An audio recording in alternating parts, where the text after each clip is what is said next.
மன்சூர் அலிகான் அவர்களுடைய கதை திரைக்கதை தயாரிப்பில் சரக்கு என்கிற ஒரு திரைப்படம் மிகச்சிறப்பாக இன்றைய தமிழ்நாட்டில் தமிழ் சமூகத்தில் நிலவுகின்ற பல்வேறு பிரச்சனைகள் முதன்மையாக இருக்கின்ற, அதாவது எல்லா குற்றங்களுக்கும் தாயாக இருக்கின்ற இந்த மது என்னும் இந்த அரக்கன் ஒழிக்கப்பட வேண்டும் என்கிற உன்னத கொள்கைகளை முன்வைத்து பல்வேறு மனித உரிமை செயல்பாட்டாளர்கள், பல்வேறு மக்கள் இயக்கங்கள் தொடர்ச்சியான போராட்டங்களை முன்னெடுத்தாலும் ஒரு 1000 போராட்டங்களுக்கு நிகரான செய்தியை இந்த ஒரு திரைப்படத்தின் ஊடாக நம்மை ஆளுகின்ற அரசின் கவனத்தை ஈர்க்கின்ற வகையிலும் தமிழக மக்கள் புரிந்து கொள்கின்ற வகையிலும் மிகச்சிறப்பாக இந்த படம் அமைய பெற்றிருக்கிறது. குறிப்பாக இதில் வருகின்ற காட்சி அமைப்புகள், நீதிமன்றங்கள் எடுத்து வைக்கப்படுகின்ற வாதங்கள்,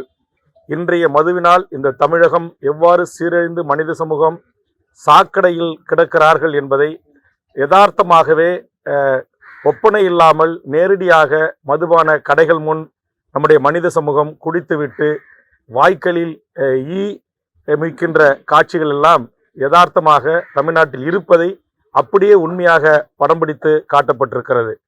அம்பானி அதானிகளை குறித்து வருகின்ற பாடலாக இருக்கட்டும், ஆதிபராசக்தி என்கிற அம்மன் சிலை முன்பு வருகின்ற பாடல் வரிகளில் இடம்பெற்றிருக்கின்ற கருத்தாக இருக்கட்டும், அந்த 2 குழந்தைக்கு தாயாக நடித்தவர்கள் என்று ஒவ்வொருவருடைய அந்த வசனம் மிகச்சிறப்பாக இன்றைக்கு எவ்வாறு நாம் இந்த பிரச்சனைகளை சந்தித்து வருகிறோம் என்பதை, அதாவது இது என்ன சொல்லுவாங்க, ஒரு நகைச்சுவையுடன் கலர்ந்த ஒரு சிந்திக்க தூண்டுகின்ற அறிவுபூர்வமாக நாம் யதார்த்தமாக தமிழ் சமூகத்தில் தற்போது இருக்கின்ற அத்தனையும் ஒரு திரைப்படத்தின் முன் காட்சிப்படுத்தி பல கோடி மக்களை சென்றடைவதற்கு ஒரு மிகப்பெரிய ஒரு வாய்ப்பை இத்திரைப்படம் உருவாக்கி இருக்கிறது. இந்த திரைப்படத்தை மிக சிறப்பாக இயக்கிய இயக்குனர் ஜெயக்குமார் அவர்களுக்கும் கதை வசனகார்த்தா அவர்களுக்கும், இது போன்ற ஒரு படங்களை நான் கூட மன்சூர் அலிகான் படம் அப்படின்னாலே ஐயோ எப்படி இருக்குமோ ஏதா இருக்குமோ, நம்ம வேற ஒரு அரசியல் கட்சி தலைவர், அதுவும் தமிழ் சமூகத்தின் உரிமைகளுக்காக போராடுகிறோம்,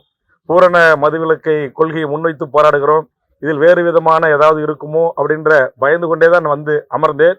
ஆனால் படம் தொடங்கப்பட்டதிலிருந்து படம் முடிகின்ற வரையில் சிரிப்புடன் கூடிய சிந்திக்க வைக்கக்கூடிய மிக அற்புதமான ஆழமான கருத்துக்களை இந்த படத்தில் காட்சிப்படுத்தியிருப்பது மிக மிக பாராட்டுக்குரியது.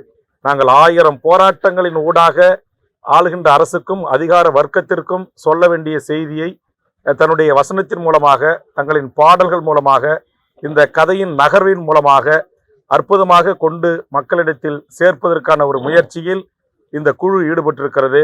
இது போன்ற படங்களை எவ்வளவு சிரமப்பட்டு நம்முடைய தயாரிப்பாளர் நடிகர் மன்சூர் அலிகான் எடுத்திருக்கிறார், அவருக்கு எங்களுடைய மனமார்ந்த பாராட்டு.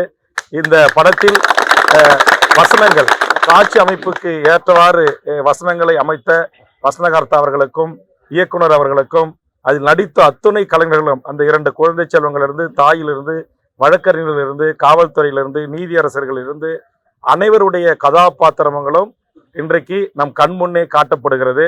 நம்முடைய பட தயாரிப்பாளர், கதை வசனகார்த்தாக்கள் இன்றைக்கு என்ன தமிழ்நாட்டில் இருக்குமோ, ஏற்கனவே என்ன தமிழ்நாட்டில் இருந்து ஆண்ட அரசுகள், அதாவது 2 அரசுகளையும் வஞ்சகம் இல்லாம அவர் தன்னுடைய திரைப்பட காட்சியின் மூலமாக விமர்சனத்தை முன்வைத்திருக்கிறார்.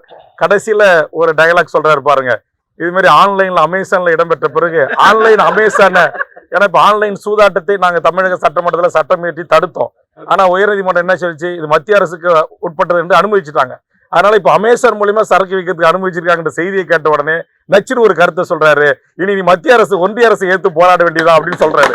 ஆக எல்லா அரசுகள் என்றால் எந்த அரசுகள் தவறு செய்தாலும் தவறுதான். இந்த நாட்டின் குடிமக்கள் இந்த குடிக்கு அடிமையாகி பிள்ளை செல்வங்கள், மாணவர்கள், எதிர்கால தலைமுறை, தமிழ் சமூகம் எப்படி சீரழிகிறது என்பதை இந்த படத்தினூடாக மிக விரிவாக இஞ்சி பை இஞ்சா சிறப்பாக காட்சி அமைக்கப்பட்டிருக்கிறது.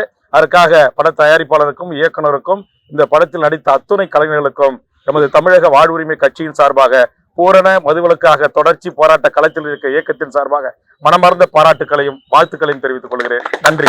பாதகம் செய்பவரை கண்டால் நாம் பயங்கொள்ளலாகாது பாப்பா, மோதி மிதித்து விடு பாப்பா, அவர் முகத்தில் உமிழ்ந்து விடு பாப்பா. அண்மை செய்திகளை உடனுக்குடன் தெரிந்து கொள்ள இணைந்திருங்கள் இயம்நாடு தொலைக்காட்சியுடன்.